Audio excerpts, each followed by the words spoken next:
So we were talking about gun laws federally and on a state level. And we were talking about how, federally speaking, background checks apply to gun sales that are conducted through federally licensed firearm dealers, and that they don't apply to private person-to-person sales, and that it then becomes up to each individual state as to whether or not they want to add to their law books a law stating that if you're going to conduct a private person-to-person gun sale, you have to conduct a background check with it. And how some blue states have done that, and a lot of red states haven't. And this person says, and I was talking about how here in Illinois, you have to submit a background check for a private person-to-person sale. This person says, your state law seems to do a lot of good in Chicago. LOL. Actually, it does. It does. You want to know what state laws don't do good in Chicago? Other state laws. Because there's the part where people like you miss the fucking point, right? It goes right over your fucking head.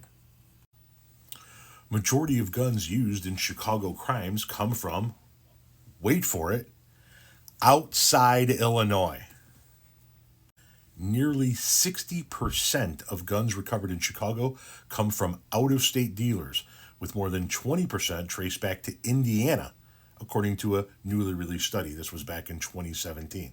They did a 10-year study tracing the history of the guns that were used in Chicago crimes. Whenever they recovered a gun in a Chicago crime, they did their due diligence to trace where it came from.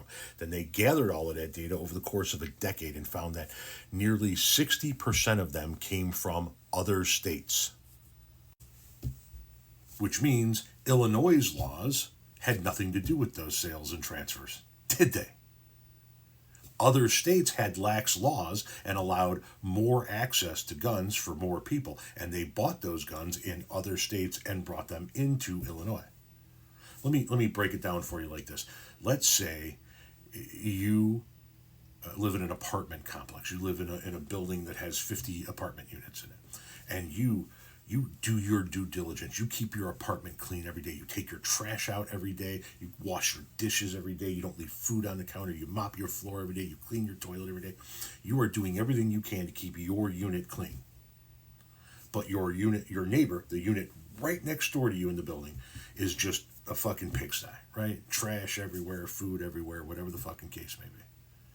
When they develop roaches because of their living habits, and those roaches make their way over to your apartment, whose fault is the roaches? Is it yours for keeping your house clean, or is it your neighbors for not keeping their house clean?